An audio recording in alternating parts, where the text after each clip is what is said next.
35 খ্রিস্টাব্দে শতাব্দীর পূর্বে নীল নদে ধ্বংস হয়ে ডুবে যায়।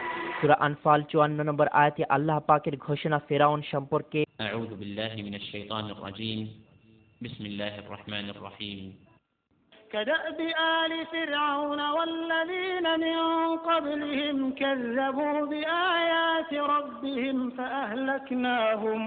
فأهلكناهم بذنوبهم وأغرقنا آل فرعون وكل كانوا ظالمين।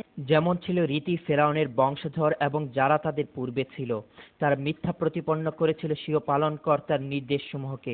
অতঃপর আমি তাদেরকে ধ্বংস করে দিয়েছি তাদের পাপের দরুন এবং ডুবিয়ে মেরেছি ফেরাউনের বংশধরদেরকে। বস্তুত এরা সবাই ছিল অত্যাচারী জালেম। 2831 খ্রিস্টাব্দে আবিষ্কৃত হয় ফেরাউনের লাশটি।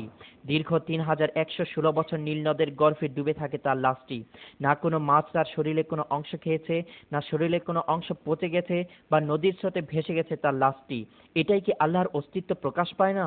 এই জাদুঘরে অন্যান্য লাশ মমি করে রাখা হয়েছে বিভিন্ন ওষুধ মেডিসিন দিয়ে, যেন মমিগুলো পচে না যায়।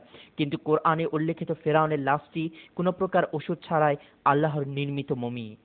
فاليوم ننجيك ببدنك لتكون لمن خلفك آية وإن كثيرا من الناس عن آياتنا لغافلون। বিলকিস